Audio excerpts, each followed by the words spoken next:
daripada penduduk Islam di negara kita ini. Sebaliknya, kalau kita teliti, kita di Malaysia ini tidak ada perbezaan pendapat berkenaan dengan agama Islam. Kita lihat di Pakistan, di Iraq, di Syria, orang Islam di sana terbahagi dua. Satu buat Syiah, satu buat Sunni. Dan mereka bingung betul membunuh sehingga mereka berperang, membunuh setiap kali beratus tahun. Mereka jumpa saja, mereka bunuh. Tanya kenapa bunuh? Oh, ini orang bukan Islam. Orang Sunni kepada Syiah, kata kepada Syiah, kamu bukan Islam. Orang Syiah kata semacam kepada orang Sunni. Dengan itu mereka berperang, berpecah, tidak bersaudara. Kita tak ada masalah Sunni dengan Syiah. Melainkan kalau ada satu orang pemimpin palsu yang katakan Syiah. Tapi umumnya saya yakin dalam semua yang ada di sini tak ada orang Syiah. Siapa yang Syiah turunkan tangan.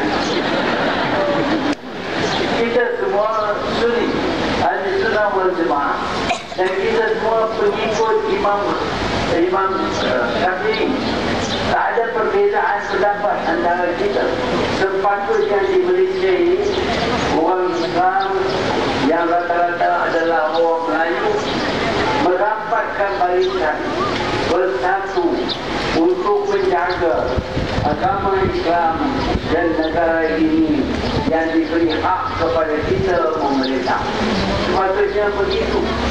Sebenarnya di waktu kita melawan dengan Malayan Union, British nak rampas tanah Melayu untuk dijadikan Malayan Union. Kita berasa ini adalah satu rampasan harta kita. Pada masa itu, semua orang Melayu yang semuanya beragama Islam bersatu padu dalam sebuah parti saja. Tak ada dua parti. Ada parti rakyat itu parti kategori saya. Tetapi di tubuhnya UMNO semasa kita lawan dengan British untuk menolak Melayu, semua daripada orang Melayu memasuki UMNO. Dan mereka ini datang daripada latar belakang yang berlainan. Ada yang datang daripada belajar di sekolah-sekolah Melayu. Majoriti daripada orang yang menyertai gerakan melawan Malayan Union ini adalah daripada yang berpendidikan sekolah Melayu. Ada juga yang berpendidikan Inggeris. Tak ramai mereka ini. Dan ada pula orang yang belajar di sekolah-sekolah agama, sekolah-sekolah pondok. Pada masa itu, kita tidak asingkan sesiapa. Walau mereka datang daripada sekolah Melayu, ataupun sekolah Inggeris, ataupun pondok-pondok, kita bersatu, kita anggap diri kita sebagai orang Melayu, orang Islam. Kita menghadapi bahaya negara kita dirampas. Dengan itu kita bersatu dalam UMNO. Dan apabila kita bersatu, walaupun orang Melayu pada masa itu amat miskin, tak ada pelajaran tinggi dan mereka tak ada senjata, tetapi kerana perpaduan orang Melayu itu begitu kuat sehingga British mengaku kalah dan menggugurkan Malayan Union. Pada masa itu semua, sama ada mereka daripada sekolah pondok, sekolah Melayu, sekolah Inggeris, kita bersatu dan Mat Saleh pun takut kepada kita. Dia sanggup gugurkan Malayan Union dan tubuhkan persekutuan tanah Melayu. Apabila ditubuhnya persekutuan tanah Melayu, maka mereka hidupkan semula dewan-dewan undangan, dewan undangan negeri, state council ataupun dewan legislative council di tubuhnya semula dewan-dewan ini. Dan British memberi hak kepada Tunku Abdul Rahman sebagai orang yang sudah mendapat sokongan daripada semua orang Melayu tanpa mengambil kira latar belakang mereka. Maka British memberi kepada Tunku Abdul Rahman hak untuk memilih siapa daripada UMNO yang akan duduk dalam dewan-dewan undangan, termasuk di Peringkat Pusat, Federal Legislative Council, dan di Peringkat Negeri, State Council. Tapi apabila Tunku mendapat tawaran ini dan dianya pula cuba untuk memilih calon, tak payah bertanding, calon dipilih saja. Dia berpendapat bahawa calon yang sesuai untuk Dewan Undangan ialah mereka yang mahir dalam bidang pentadbiran. Malangnya di antara lulusan sekolah pondok ataupun lulusan Azhar tak ramai yang mempunyai latar belakang pentadbiran. Dengan itu, walaupun ulama-ulama dalam UMNO meminta 10 kursi bagi mereka, Tunku kata satu cukuplah. Tak payahlah sampai 10 orang ulama dalam kawasan ini. Nah, ini menimbulkan kekecewaan di kalangan ulama-ulama UMNO yang ada dalam UMNO pada ketika itu. Diketuai oleh Haji Ahmad Puan.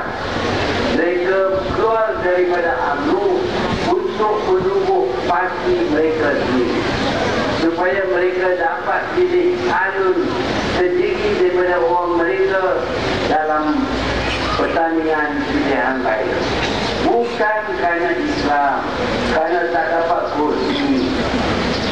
Islam diguna kerana Islam amat kuat pegangan kepadanya oleh orang Melayu. Sebab itu kuat ini ramai daripada mereka daripada sekolah-sekolah pondok dan ada juga yang ke Azhar.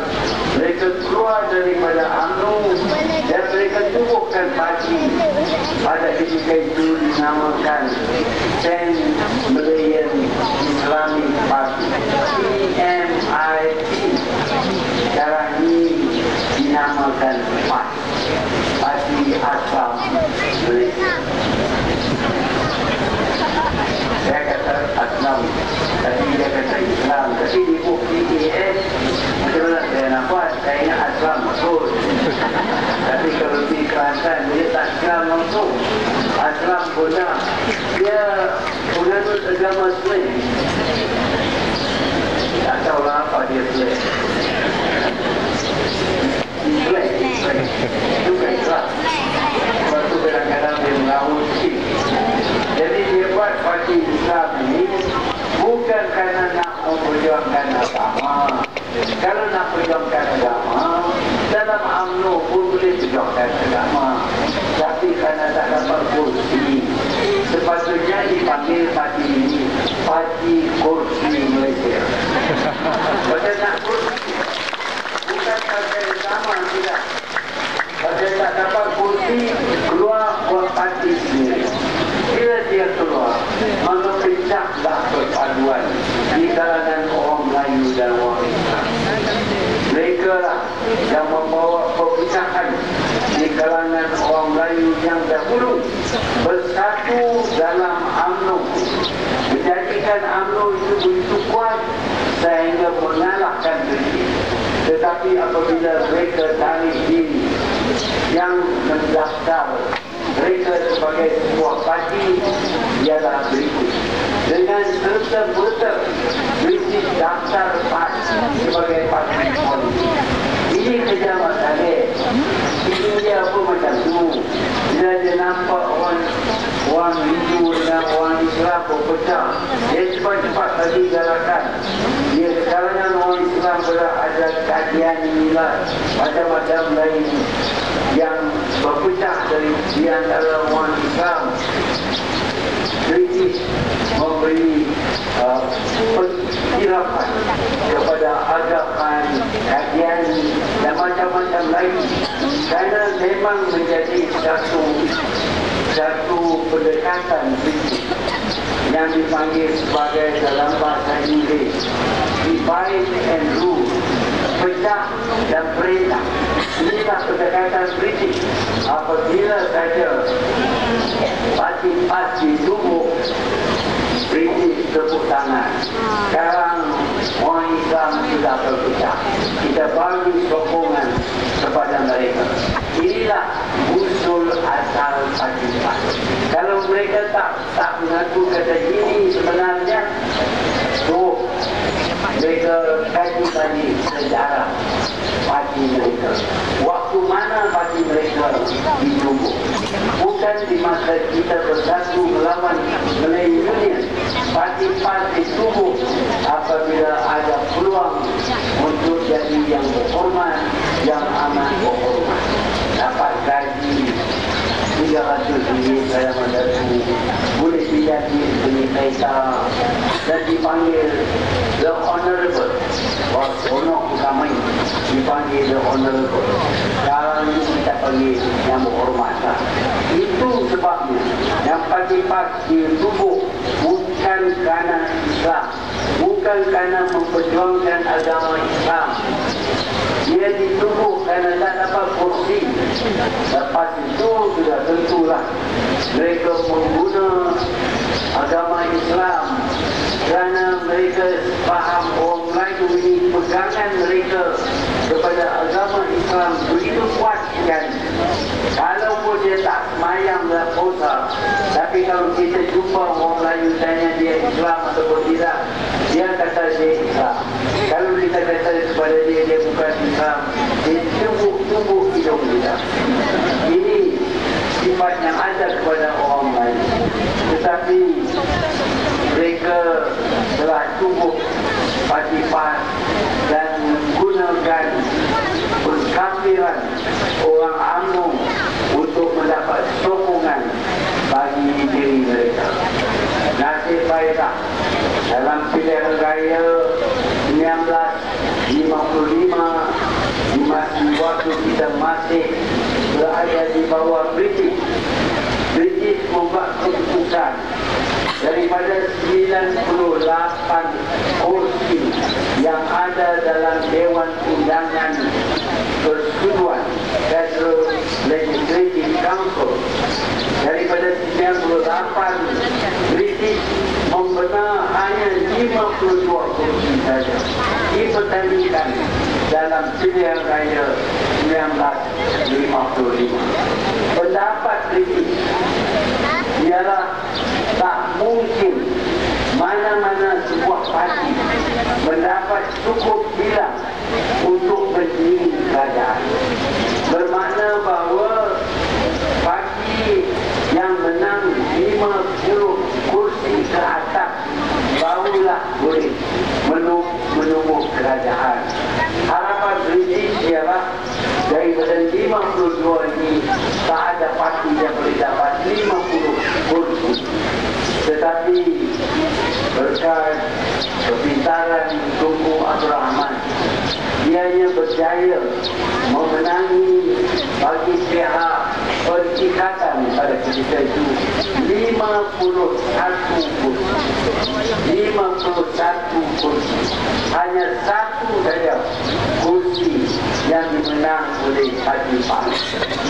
Jadi dengan itu Tunku dapat mendirikan kerajaan dan menjadi ketua menteri. PAS dapat satu kursi. Dengan itu mereka berpendapat untuk digunakan agama Islam sepenuhnya. Pada masa itulah mula mereka mengkafirkan orang UMNO. Kerana mereka tahu orang Melayu ini kalau kata dia kafir, dia pasti takut. Bila dituduh dunia orang UMNO kafir, menang lebih ramai orang Melayu yang akan undi Parti PAS. Dan sebenarnya lah dalam pilihan raya 1959 pilihan raya 1959 di waktu mana kita sudah merdeka. Kita merdeka pada tahun 1957.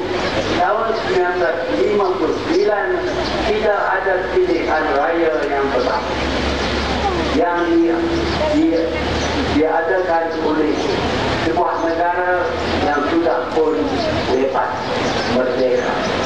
Dalam tahun 1959 dengan PAS menggunakan teknik mengkafirkan orang Melayu, maka PAS memenangi negeri Kelantan dan negeri Terengganu. Kedah masih mendukung peringkatan, tapi Kelantan dengan Terengganu dimenangi oleh Parti PAS dengan pendekatan mengkafirkan orang Amin. Tapi ini tak lama. Dapat saja jadi menteri besar di Terengganu, mulalah berkelahi. Berkelahi sehingga pecah Parti PAS dan Osman Abdullah, seorang pemimpin PAS, telah masuk UMNO dan kerajaan PAS di Terengganu diganti dengan kerajaan perikatan. Kita lihat sesama mereka pun tak boleh kerjasama, berebut-rebut nak duduk rumah pemerintah. Orang bukan main. Daripada pondok-pondok di kampung, sekarang ni duduk rumah pemerintah. Masing-masing nak duduk rumah cantik, rumah elok. Jadi berkelahilah sama sendiri. Itu sesama mereka. Fikirkan, kalaulah Nauzubillah mereka menang pilihan raya ini, mereka diri kerajaan sepakatan, saya yakin mereka akan berkumpul antara Harbal Singh dengan Nia Aziz. Kedua-duanya akan berkembang. Saya bukan nak kata apa, tapi kita tahu Nia Aziz dah muncul dah, teruslah berganti. Saya berhenti umur 76, saya berhenti. Dan masa saya berhenti, saya masih boleh diri, boleh bercakap. Tapi saya letak jawatan nak bagi peluang kepada orang lain. Ini Nia Aziz, umur dah 82, nak pergi mana-mana kena cukup.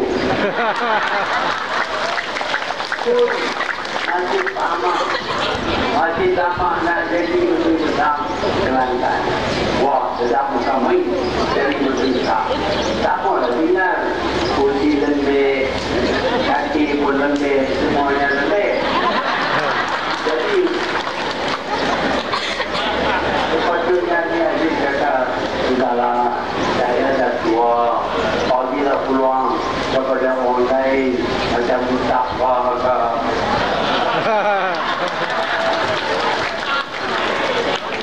Ada yang lain pun lagi. Kalau tak boleh bagi PAS, bagilah kat saudara saya Anwar Ibrahim yang masuk dalam bakul yang sama. Ini patut kata macam itulah, tapi dia nak lawan lagi. Marahkan saya, panggil macam-macam nama tak baik kepada saya, tak apa.